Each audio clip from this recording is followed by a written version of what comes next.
আসসালামু আলাইকুম। আমি ডাক্তার আদিলা আজহার আরশি। আপনাদের সবাইকে স্বাগত জানাচ্ছি আমার channel healthy living with doctor আদিলাতে।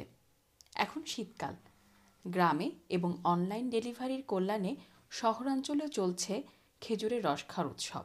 কিন্তু এই কাঁচা রস হতে পারে বড় কোনো রোগের কারণ, এমনকি এ থেকে মৃত্যু পর্যন্ত হতে পারে।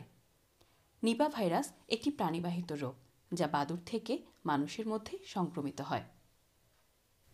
বাংলাদেশে হওয়া প্রাদুর্ভাবের সবগুলোই শীতের সময় হয়েছে বলে যেসব রোগীর মস্তিষ্কের প্রদাহের লক্ষণ ও উপসর্গ দেখা দেবে আর কাঁচা খেজুরের রস পান করার ইতিহাস থাকবে, তাদেরকে অবশ্যই নিপা ভাইরাসের সংক্রমণের সন্দেহের তালিকায় রাখতে হবে।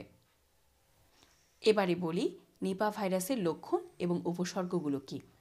প্রাথমিকভাবে জ্বর থাকবে, সাথে থাকবে মাথা ব্যথা, পেশিতে ব্যথা, বমি, গলা ব্যথা বা ইনফ্লুয়েঞ্জার মতো উপসর্গ। এছাড়াও থাকতে পারে মাথা ঘোরা, অজ্ঞান হয়ে যাওয়া, মস্তিষ্কের তীব্র সংক্রমণজনিত স্নায়বিক লক্ষণ, যেটাকে বলে এনকেফালাইটিস।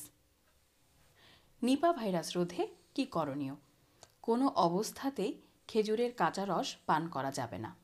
কোনো ধরনের আংশিক খাওয়া ফল খাওয়া যাবে না। তবে খেজুরের রস জাল দিয়ে তা থেকে তৈরি গুড়, পিঠা ও পায়েস খাওয়া যাবে।